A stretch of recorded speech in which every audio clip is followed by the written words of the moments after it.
Siya'y nakikinig sa bawat hinaing.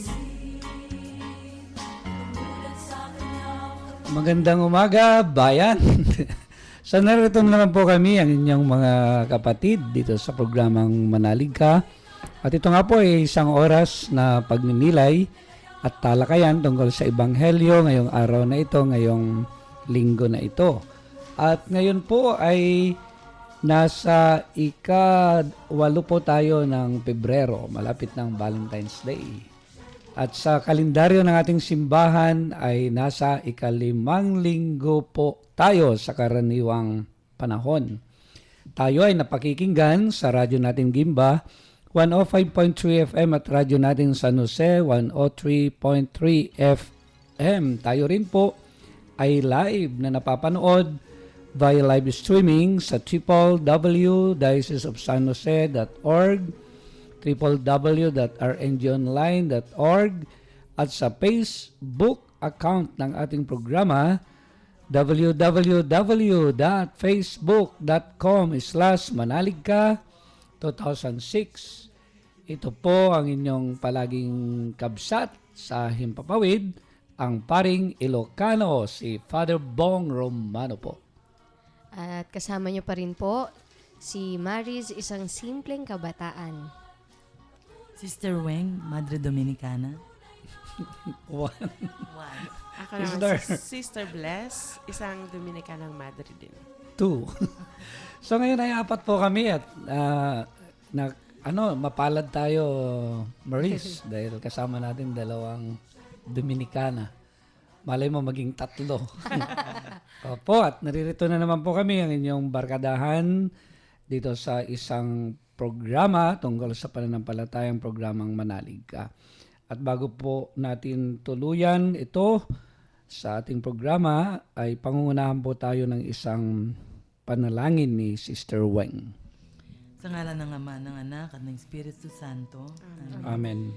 Panginoon, maraming salamat po sa araw na ito, lalong-lalong na sa presensya ng bawat isa. Basbasan mo po kami ng iyong banal na Espiritu para gabayan kami, lalo na po sa pagbabahaginan ng mabuting balita sa araw na ito.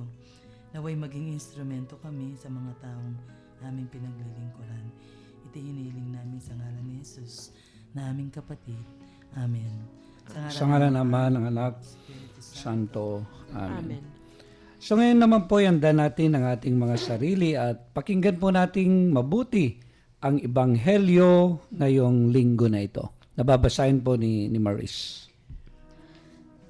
Ang pagbasa ng mabuting balita ayon kay San Marcos. Noong panahong iyon, mula sa sinagoga, si Jesus ay nagtuloy sa bahay ni na Andres at Simon. Kasama niya sina Santiago at Juan. Nararatay noon ang biyanan ni Simon Pedro dahil sa matinding lagnat, at ito'y agad nilang sinabi kay Jesus. Nilapitan ni Jesus ang babae, hinawakan sa kamay at ibinangon.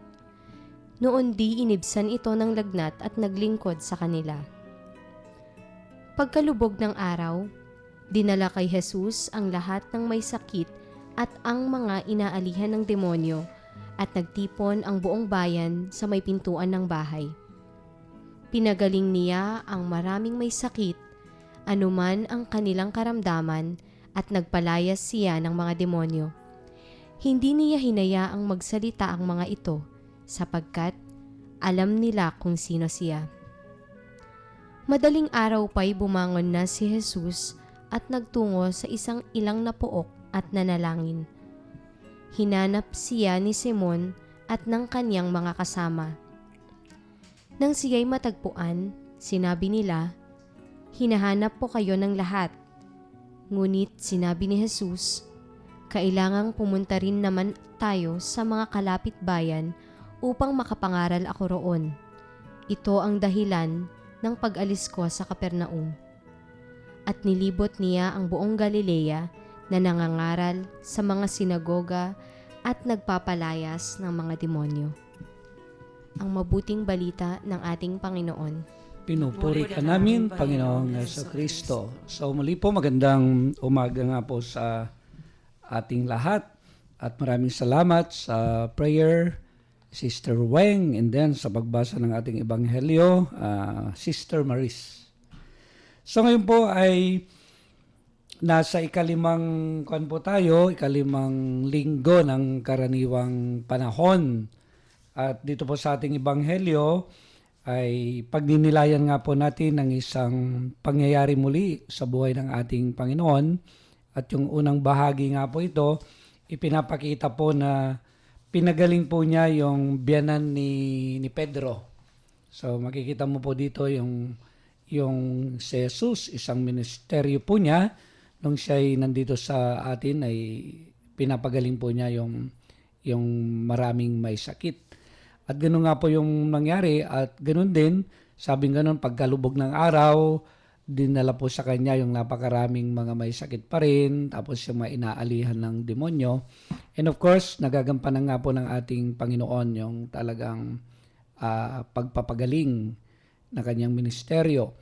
At yung pa makikita rin po natin, yung nung madaling araw ay pumunta po siya sa ilang na lugar. At napakahalaga po sa kanya yon, yung pakikipag-ugnayan niya, pakikipagniig niya sa Ama, yung tinatawag nga po na panalangin. Ito yung makikita natin na ginawa dito sa ating Ebanghelyo. And then, habang nananalangin siya, ay hinahanap po siya ng kanyang mga alagad at sinabi sa kanya na hinahanap siya ng napakaraming tao. At sabi ng Panginoon, pupunta rin tayo doon sa mga ibang mga kalapit pa na bayan para itutuloy ko yung pagmimisyon.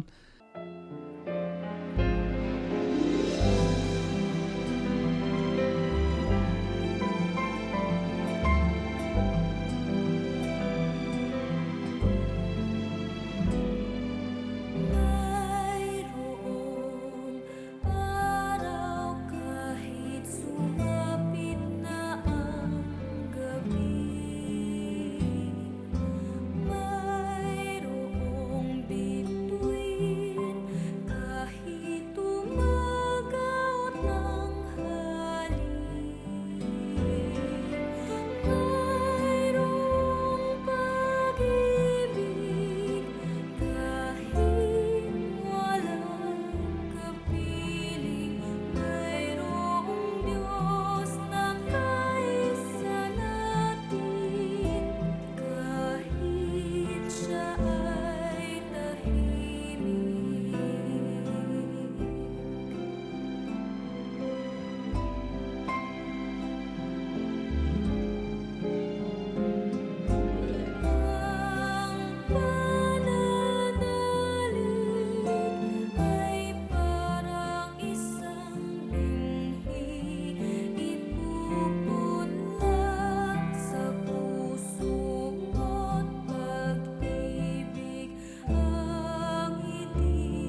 nagbabalik po ang programang Manalig Ka. Ito pa rin po ang inyong kabsat, ang paring Ilocano, si Father Bong Romano po. Kasama niyo pa rin po si Maris, isang simpleng kabataan.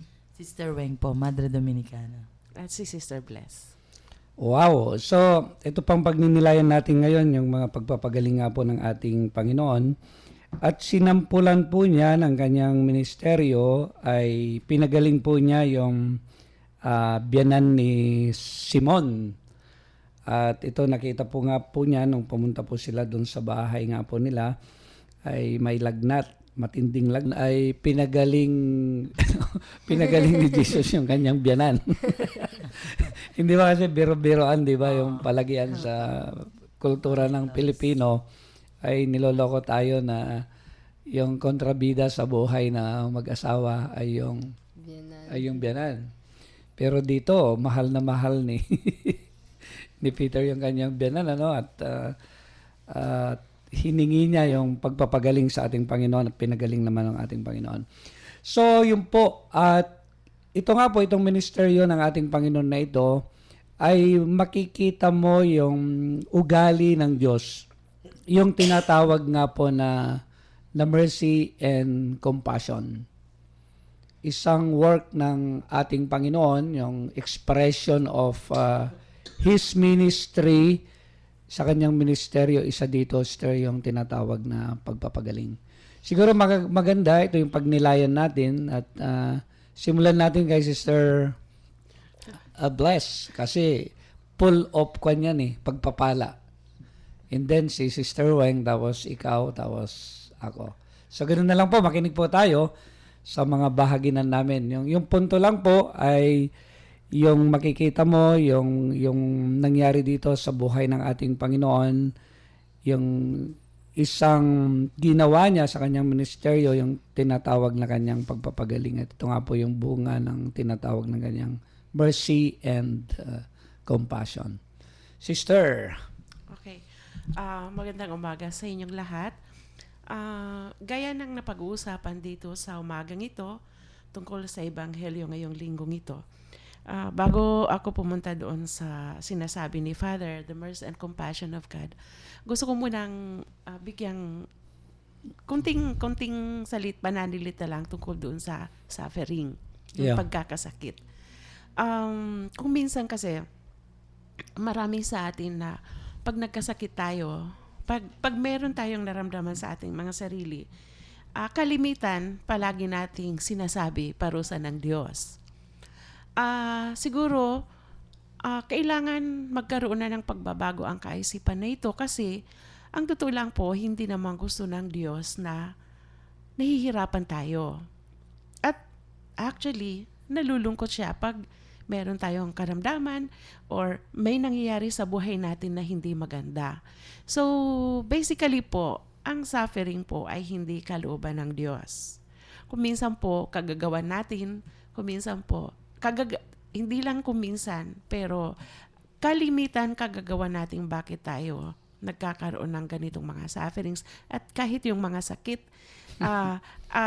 kagagawan din natin yan kasi kung halimbawa may mga activities tayong bawal naman sa ating kalusugan, so yun, probably bakit ka nilagnat kasi nagpaulan ka, tapos hindi ka nag sa iyong sarili, hindi mo hinanda yung sarili para sa ganong panahon. Pero babalik ako doon sa mercy and compassion of God na napakalalim ng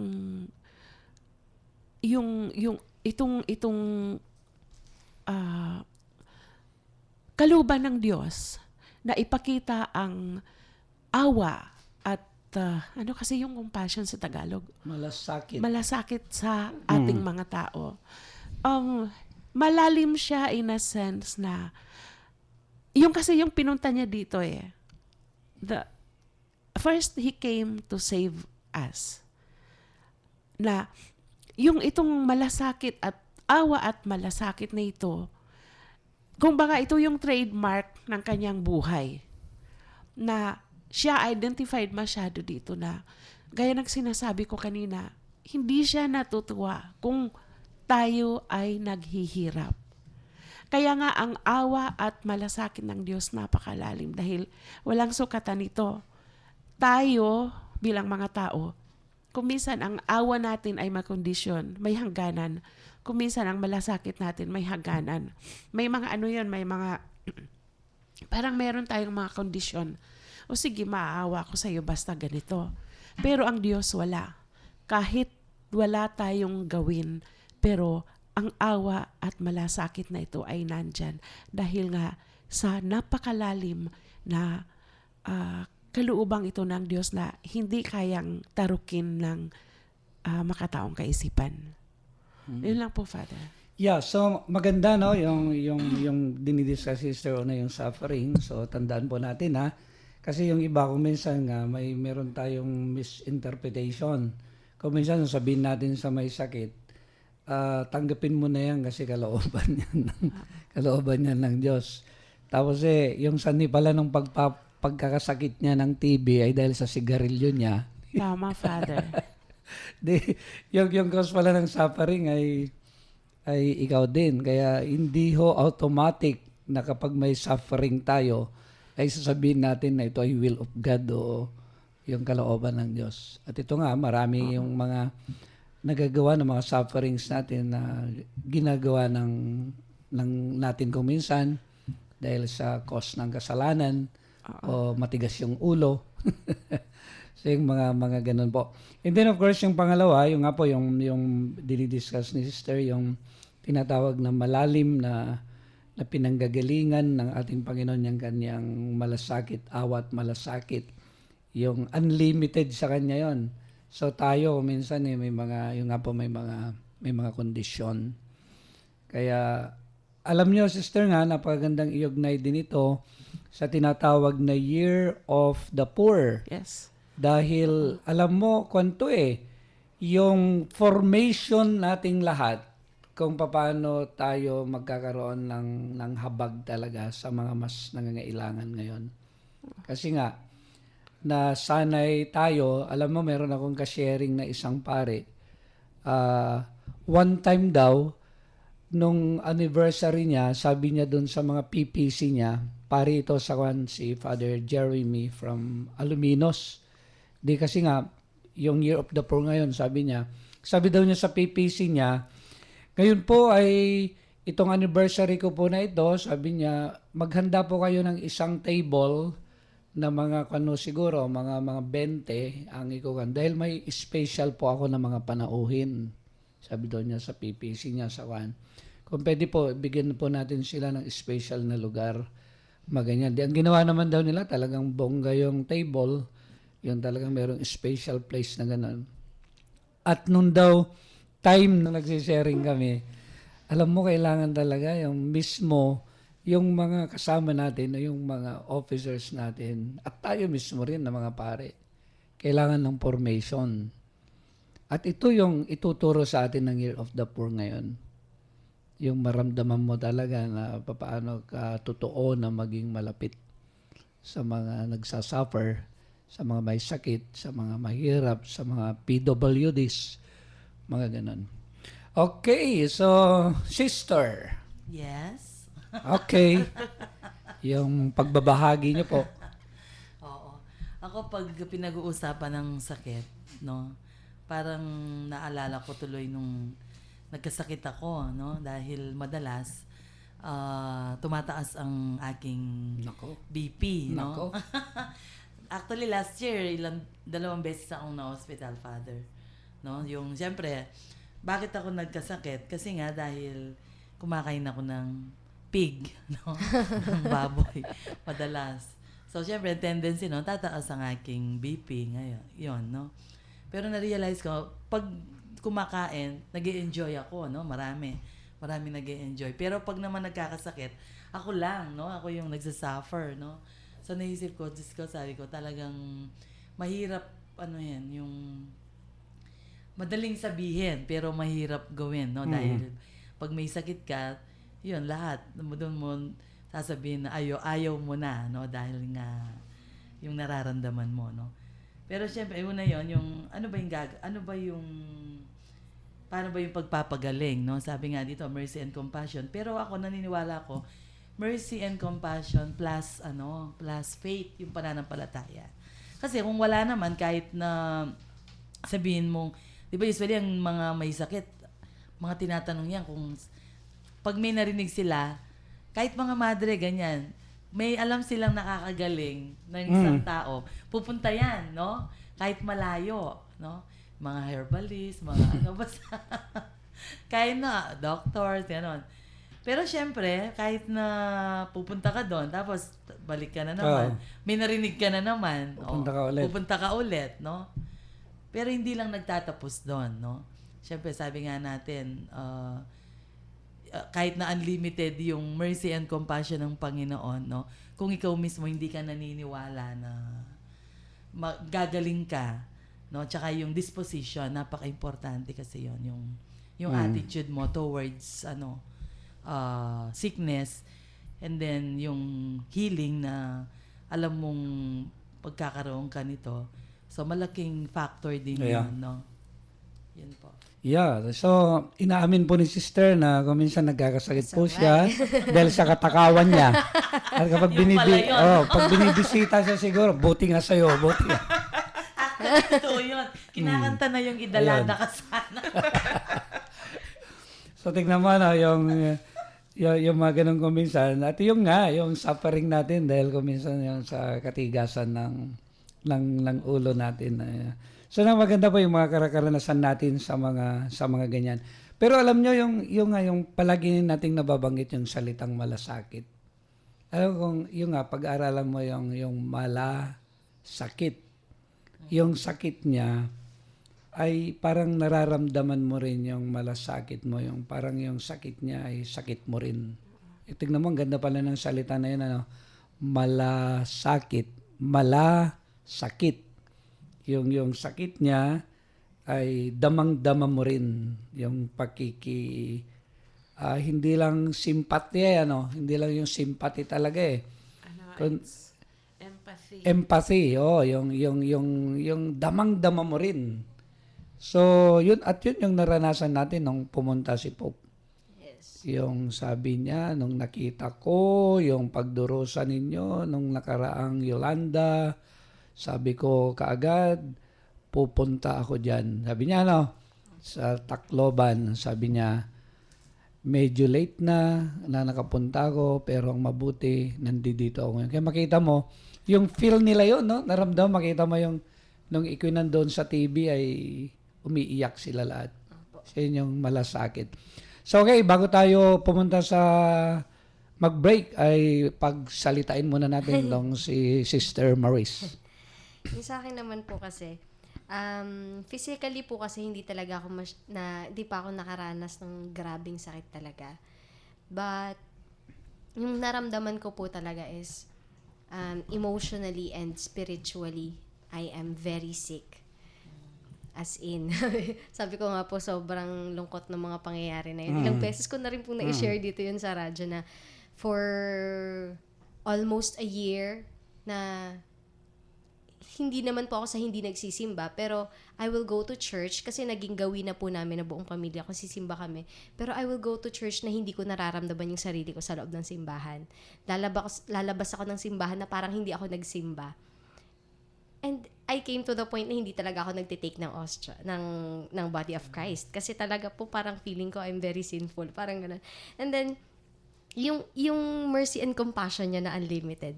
Nung naramdaman ko, isang araw, na parang bigla niya akong pinagaling, na hindi ko alam kung bakit. Basta bigla na lang, after nung araw na yun, that was a Friday. Friday yun. Tapos, bigla na lang pong, ayun nga po, nung oras na parang sinabi niyang, hili ka na, bumalik ka na sa akin. Para kung pinagaling, buong buo, pinagaling niya ako. And then, yun yung naisip ko na, siya nga yung naparito para sa may mga sakit.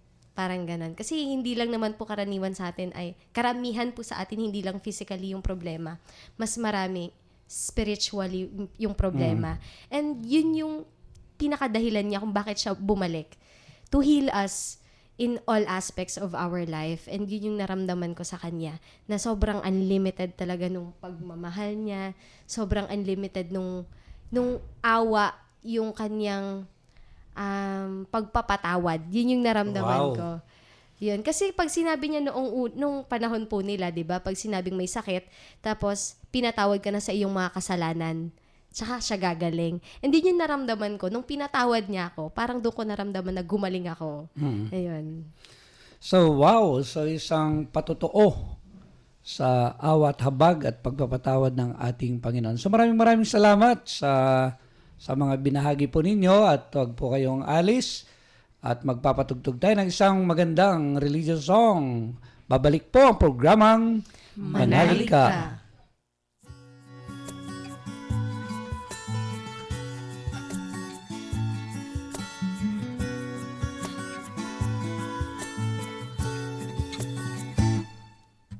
Higit sa kagandahan, higit sa kasaganaan, higit sa anumang yaman, ang pagkakaisa.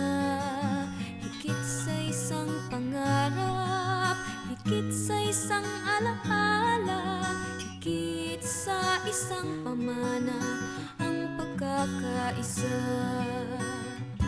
Mula sa isang pusong nagtaya, nagmahal, yumabong at namunga sa diwang banal. Mula sa aming pusong handang maglaan sa habiling hangat, naway maging isa ang lahat. Higit sa kagandahan, higit sa kasaganaan, higit sa anumang yaman, ang pagkakaisa. Higit sa isang pangarap, higit sa isang alaala, higit sa isang pamana, ang pagkakaisa. Ngayon ang panahon, harapin ang hamon, isa buhay ang diwa ng biyaya. Maging isang pamilya, maging isang tanda, isa para sa lahat, kasama lahat.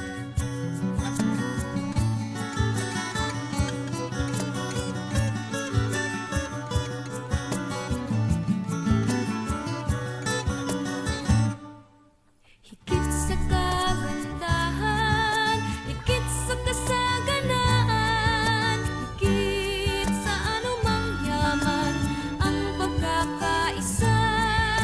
Higit sa isang pangarap, higit sa isang alaala, higit sa isang pamana, ang pagkakaisa. Higit sa kagandahan, higit sa kasaganaan, higit sa anumang yaman, ang pagkakaisa.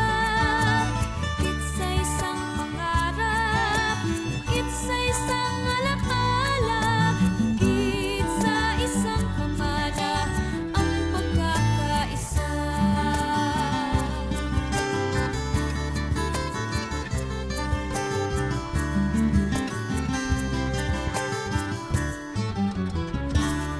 Sardi payapo tay kabsat yung nga padi nga Ilocano ni Father Bong Romano po.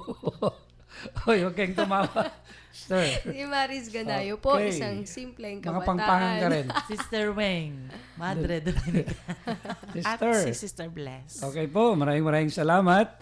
At alam namin na nandyan po kayo, hindi nyo kami iniiwanan.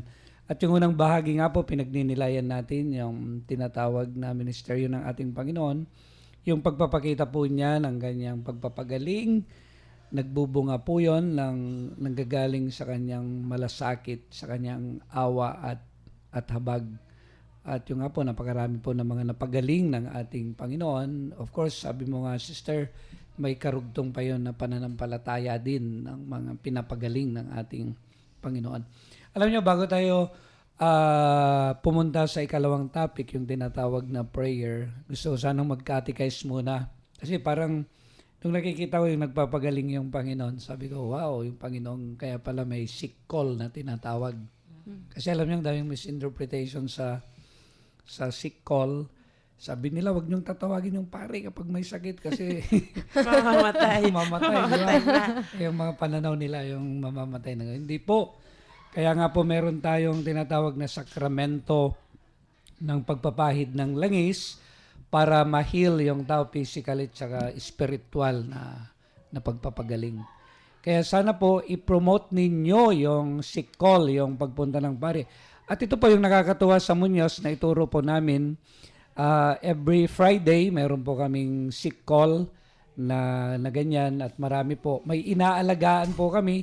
Pagkatapos po kasi ng sick call ay inaalagaan ng lay ministers. Every Sunday, binibigyan ng komunyon. Meron po kami ngayon mga 150 siguro Ang galing. na inaalagaan ng mga lay minister. Ang tawag po namin dito ay DK, Dalaw Kalinga. So Dalaw Kalinga sa mga may sakit. So sana po yung mga may sakit ay gumaling na at yung mga hindi pa gumaling, itawag po ninyo ng pare. Okay. So makita po natin nung kan nga po yung pagkalubog ng araw, marami pa rin pumupunta sa ating Panginoon dito sa ating Ebanghelyo. At nung madaling araw, kahit pagod na ng Panginoon, meron siyang time palagi para magdasal. Opo. Ang hirap nun, pagod na ka na, tapos madaling araw, ay bibigyan mo pa ng pagpapahalaga yung tinatawag na ugnayan sa God the Father. At ito napakaganda. Siyempre, titignan natin yung pagninilay ulit ni Sister Blessed ito. Siyempre, pauna. Ganyan, So, napakaganda yung program natin dito, pero bahaginan lang talaga. So, Sister, nasa pagdarasal na po tayo. Okay. Bilang mga Kristiyano, yan po yung isa sa mga trademark natin yung magdasal. Ganda nun trademark. To be prayerful. Kung titingnan natin, syempre tinawag tayong mga Kristiyano, ibig sabihin tagasunod ni Kristo. O kung titingnan natin, si Kristo talaga before and after, pagkatapos at bago o pagkatapos ng kanyang mga misyon, nagdadasal siya. So, ibig sabihin noon, dahil mga Kristiyano tayo, mga Katoliko, kailangan din nating magdasal.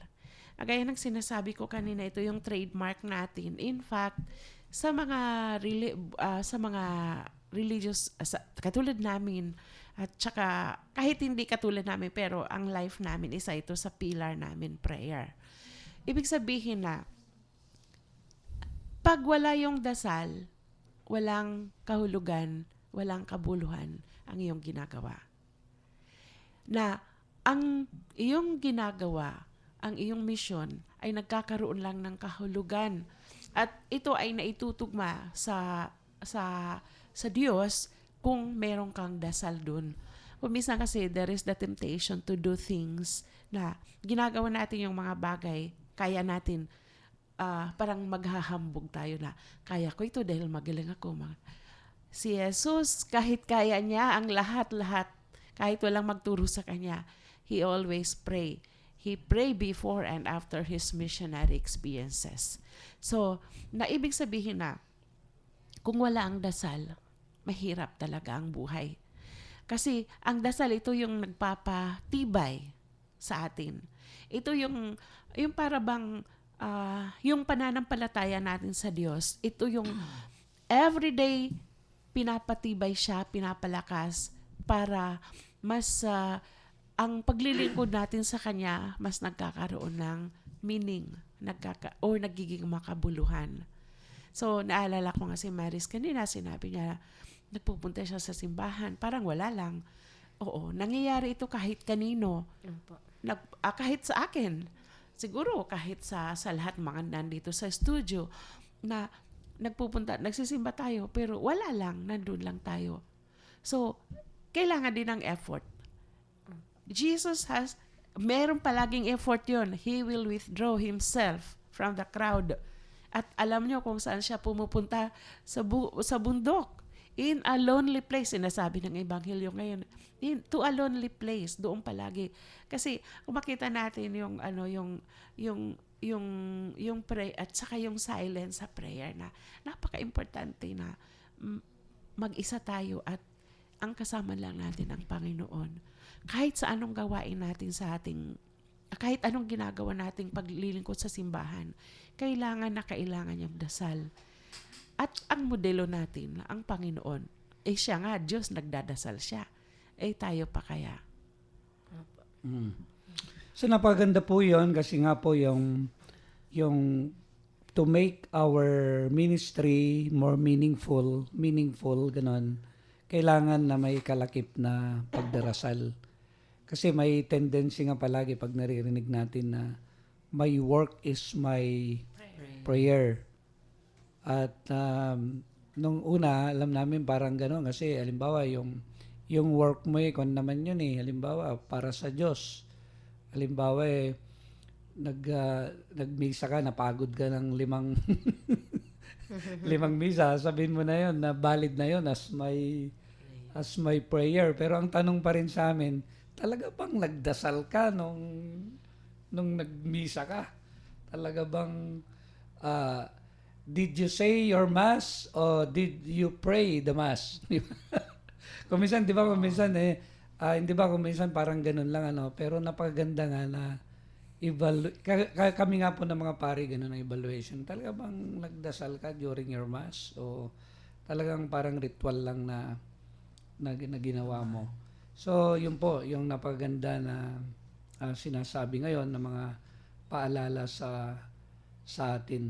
Kaya tingnan mo, sister, hindi ba yung mga buhay ninyo ng mga madre, yung ora et labora, yung work and prayer tsaka yung work, yung ganun palagi magkasama. So, naririnig ko nun yun yung ora et labora palagi nung nasa seminaryo kami. So, kasi yung seminaryo namin tsaka yung convent nila, magkatabi. Doon kami nagnanakaw ng buko, no? Saka bayabas. Buko, kay Mito, mangga. So, yung mga time na yon, lalo na pag laborandum namin ng Saturday. Pag nagwo-work kami, kunwari nagwo-work, yung isa naman ay taga-lusob doon sa Madre. Isang fence lang yung naghihiwalay. So, kapitbahay namin yun. So, masaya. So, yun, nare-remind nga po ako yung way of life natin nun. Yung mga ganun sa loob ng seminaryo, sa loob ng kumbento. Na palagian merong dasal, palagian merong yung trabaho, yung ganun. Pero, bawal na hindi ka magdasal. Actually, sa seminaryo, meron kami sa umaga yung tinatawag na morning praise. Tapos may mid-morning, tapos midday, mid-afternoon, evening prayer, night prayer. Iba pa yung rosary, iba pa yung mass. So, ganon. Tapos kung may time ka pa for adoration or holy minutes, kung hindi mo kaya holy hour. Oo, no. So, Holy minutes. Tumawad na naman. Kasi, sorry. Sige lang, Kasi sir. po, Father, talagang mayroong danger na kung baga ang trabaho natin, sasabihin natin na yung dasal natin, manapakalaki ng danger doon. Kasi darating yung panahon, ay paano kung walang meaning yung ginagawa mo? Dahil hindi ka na nagdadasal. Yeah. Ang nakakapagbigay lang talaga ng meaning sa ginagawa mo, yung dasal. Yung ba ang nagpapalasa sa buhay mo? Yung dasal. Yeah. So, tama. Sister. Alay ko. Oo. We are very privileged, no? Kasi nga, sasabihin natin, taong simbahan, no? Yung pagdadasal. Pero kahit nung novice, kasi may mga stages yan sa religious life, no? Yung pag novice ka, mas marami kang time, no? Na magdasal, yung canonical year. So, na-define ko yung prayer. It's a time for God, no? Yung oras, no? Yeah. May oras tayo sa Panginoon. Wala lang, basta nandyan ka lang, nakaupo, minsan di mo man alam namamalayan, no? Basta bibigyan mo lang ng time, yung acknowledging the presence of God, parang ganon. Kasi minsan di mo, ano bang gagawin ko? Minsan staring, no? Parang wala lang, ganon. Pero di mo alam na Staring. para pagkatapos nun, parang may enlighten ka, no, na ito pala yung gustong or will ng Panginoon sa'yo, ganon, no. So, yun, kasi kami, yung buhay namin, very active, no? Yung buhay ng Dominican, no? So, meron din, yung motto namin is, isa sa motto namin is, contemplate the Word of God and share the fruits, no? Yung contemplada et contemplare alis tradere, no? So, yun. Hindi ka makakapag-share ng fruits ng contemplation kung hindi ka nga nag-meditate, no? So, yun. So, kahit itong pag-sharing natin sa, natin, yung gospel, every Sunday, siyempre, di ba nagdadasal muna tayo, no? So, napaka-importante talaga. Kaya, mainam na umpisahan talaga natin ang lahat ng ating ginagawa. Tapos, through prayer, and then, tapusin natin yung ginagawa natin through prayer. Alam mo kami, mga pare, yung difficulties namin ngayon, yung para maging faithful sa prayer. Kasi nung nasa seminaryo kami, yung nasa istruktura kami. Paggising mo, kailangan magdasal, yung time na ito, darasal ka, yung time na ito, darasal ka, may misa, rosary, night prayer, meditation. Pagpunta namin, nung ordain kami, parish priest ka, ikaw yung gagawa ng oras mo para makapagdasal. At yun yung struggle namin. Kaya ako tuwang-tuwa kapag merong naka-assign na seminarian sa akin. Kasi nga, pag may assign na seminarian sa'yo, titignan mo yung spiritual formation niya. Sabihin mo sa kanya, brother, yung bukas, bago misa, ay mag-morning praise muna tayo. Kaya after the mass, just right after the mass, mag-morning praise muna. Brother, mamaya mag-grocery tayo. So, napakagandang paalala sa akin pag may kasama akong seminarian. Kung hindi kasi, pag tinamad ka na, ganyan, yung pag di mo kayang disiplinahan yung sarili mo. Wag na, nagmisa naman na ako ganun. Tama. Oo. Pero yun, yung parang yung ako dapat maging model dito sa seminarian na ito kasi baka may iskandalo ba? Bakit itong pare na ito hindi naman na nagmo-morning praise? nung gano'n, kami, na-train kami na gagawin namin yung ganon, yung mga prayers na itinuturo sa amin. So yun, at yung sa totoo lang, yung napakahirap sa amin dahil kung minsan nga gusto mong magdasal, kagad-agad mayroong kumakalabit siya, Father, pwede ho bang magpa-bless? Father, mayroong nagsimba kasi ako, mayroong sakyan. Hindi mo na masabi na, sandali lang po. So nagpakahirap ka, ikaw yung gagawa talaga, yung maging flexible kung paano mo gagawin yung prayer life mo. At totoo yun, dumarating kasi may time din na mga temptation na hindi ko nagagawa personally yung magdasal. Pero yung Aster, totoo yun. Pag nangyayari sa yun, parang hungkag, parang dry, parang tigang, at parang nagtatrabaho ka na lang na walang meaning yung ginagawa mo. Kaya ako talagang pagpipilitan ko talaga na before the mass, meron akong private prayer, yung personal prayer to prepare myself bago magmisa. Kasi para sa akin, napakahirap na yung misa kung minsan ay yung malalim na prayer kasi yung ikaw yung naglilid doon, yung may tendency kung minsan na parang maging ritual lang yun. Kaya sabi ko, Lord, pag hindi ko magawa ito, kaya ko inihanda yung sarili ko, yung before the mass. Meron akong mga 10 minutes na gano'n na before the Blessed Sacrament talaga. Na talagang nagdarasal muna bago ka magmisa. So, okay, bago tayo mag-break, ulit magpatugtog yung kabataang maganda. Sa akin naman po kasi, di ba dahil ako wala naman po akong masyadong background sa isang, yung kumbaga yung habit of prayer, wala po akong masyadong background doon. So, I myself, nung natutunan ko siya, nung nagustuhan ko siya, parang yun nga po, unti-unti, parang pampatibay siya. Kasi yung mga panahon na parang hindi ko kayang magdasal, gano'n na temptation nga po, pag na-tempt ka na, pagod ako, ayoko muna magdasal. Parang, yun yung mga times na akala mo nakakapagpahinga ka, pero lalo ka palang napapagod. Kasi hindi ka nakakapag-recharge. Kasi yun nga pong sinabi nyo kanina, masyado akong natuwa doon. Nung sinabi nyo, etong si Jesus, hindi ba napapagod to? Kasi pagod ka na nga lang, nagpagaling ka ng nagpagaling, tapos andyan ka na, magdadasal ka pa. Madaling araw pa. Kumaga, pinakanakaw na oras mo, yung habang wala pang lumalapit sa'yo. And then, naisip ko nga, no, hindi siya napapagod. Kaya yun pong prayer na ginawa ko, I made my own prayer po kasi. Every night, I read that. Dun po sa binigay sa akin na notebook ni Sister Rosa, I write my prayers there. And sinulat ko po doon na inside the prayer, I prayed na sana, Lord, gawin mo akong prayerful. Kasi yun yung pinaka nagre-recharge sa isang tao.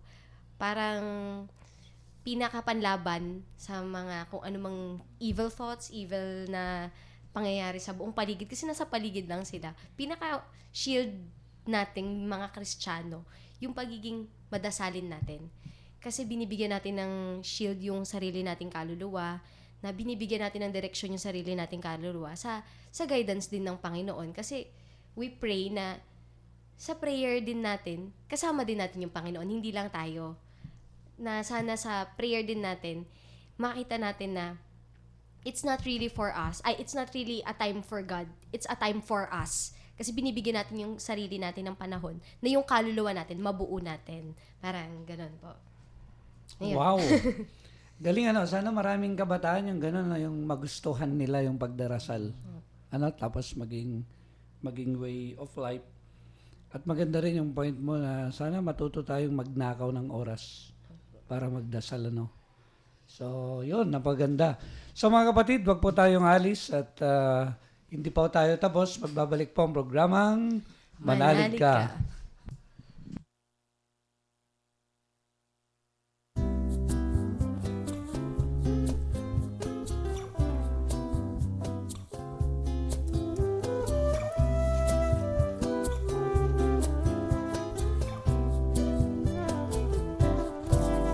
Laging hanap ang puso'y munting pangarap. Nang hirap ay mawakasan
Sa magbabalik pang programang Manalig Ka at ito pa rin po ang inyong kabsat, ang paring Ilocano, si Father Bong Romano po.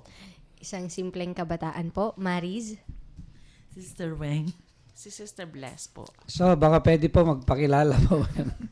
Si Brother Louie po na taga Laguna na bagamat huli ay nakakaabot din. Opo. So nasa uling ko na po tayo bahagi at ito nga po yung tinatawag na paglalagom. And after the paglalagom nga po yung mga pagbatiin natin.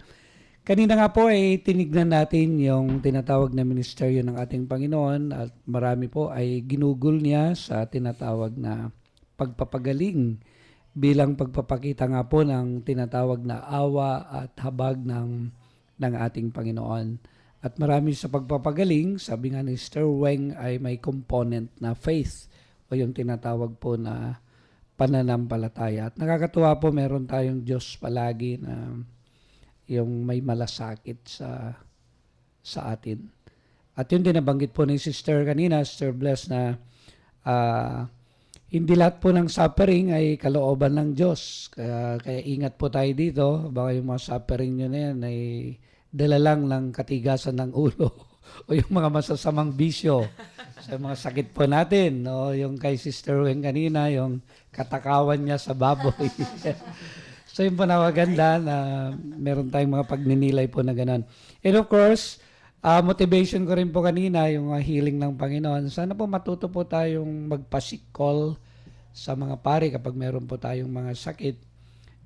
Tanggalin natin yung ano na yun, yung pananaw na kapag It's a myth. yung myth na na kapag pinatawag yung pari ay madadali. So healing po yan, healing. Pagpapagaling na pang-spiritual, pagpapagaling na physical. And of course, kanina po ay pinalalim natin yung pangunawa po natin sa tinatawag na prayer. At ito nga po, yung prayer na ito ay source ng lakas natin at para maging meaningful, para maging makahulugan yung pong ating mga ginagawa sa ating buhay. Lalo na nga po yung tinatawag na pagmimisyon. At napaganda nga po, sana talagang itong trademark na ito ay isabuhay natin itong panalangin po na ito. At makikita nga po natin ang modelo natin ng pagdarasal yung Panginoon bago siya kumilos, bago magmisyon at pagkatapos na siya ay pagod na pagod ay kaya niyang magnakaw pa rin ng panahon, naging pamamaraan ng buhay na niya upang ipakita po sa atin yung kahalagaan ng pagdarasal. At sabi ni Maris, maging prayerful. So, hamon po yan sa mga kabataan. Kaya, so thank you po sa episode na ito, sa inyong pagkikibahagi sa amin. And of course, yung paboritong portion ni Brother Louie, yung pagbati. Kaya humabol po siya. Okay, so... Muna. Hindi natin siya ng time.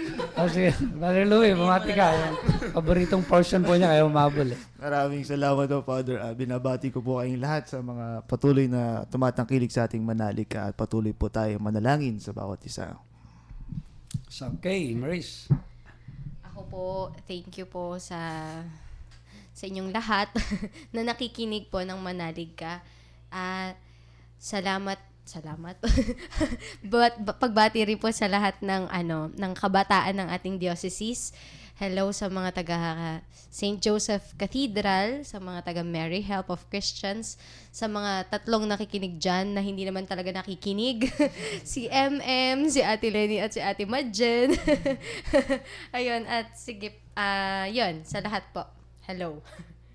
Stir. Binabati ko lahat yung mga kami nakikinig sa Pampanga eh. Meron ba? Naliligaw. Sa bagay ko naman, naka-streaming naman yan, live streaming. Sa web din po tayo. Sa web. Bishop Bobet, mga nakikinig. Bishop. Pag nagbibiyahe yan, nakikinig yan. Diba? Ako naman, para sa lahat ng mga mananampalataya ng Diocese ng San Jose, konting hamon lang po sa ating lahat. Tanong lang po, nung paggising mo ba sa umaga, nagpapasalamat ka ba sa Diyos sa bagong buhay? At pagtulog mo, nagpapasalamat ka ba sa Diyos sa lahat ng nangyayari sa iyo sa araw na yan? Hamon po yan para sa ating lahat. Okay, salamat. Ako po ay mag-announce na lang. Announcement! Sa February 14 ay Valentine's Day. At ito po ay gagawin yung tinatawag na World Day of the Sick. So, at gagawin din natin yung diocesan celebration po na ito. May magaganap na mga healing, yung mass dito, di ba? May mga anointing, and at the same time may medical and dental mission. Handog nating lahat para sa mga nangangailangan. So sa Sabado na po yon, February 14, paki-cancel na lang po muna yung mga date ninyo at makipag-date po tayo sa mga kapatid natin na meron pong mga karamdaman. So registration po, mag-start ng umaga kahit 7 o'clock, pwede nang dumating. And then the mass will be at 9 a.m. So maraming salamat po. And of course, magpapaalam na po kami. Ito po muli si Maris Ganayo, isang simpleng kabataan, nagpapaalala po sa atin, be prayerful. Ito po si Brother Louie na Tubong Laguna na bagamat huli ay nakaabot din. Sister Weng po, magandang gabi po. Umaga, sister. Sister. Ako naman po si Sister Bless. Magandang umaga sa inyong lahat. And of course, ito po ang inyong kabsat, ang paring Ilocano na natiling Ilocano, si Father Bong Romano po. Diyos tiagnina kada kayo amin apo.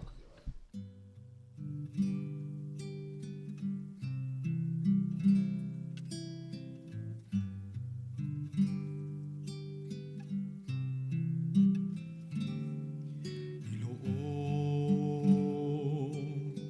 lahat ng takot sa iyong damdamin.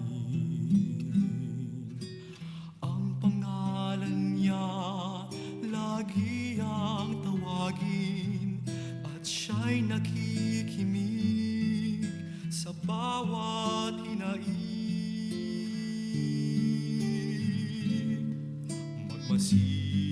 Magmasid at mamulat sa kanyang kapangyarihan.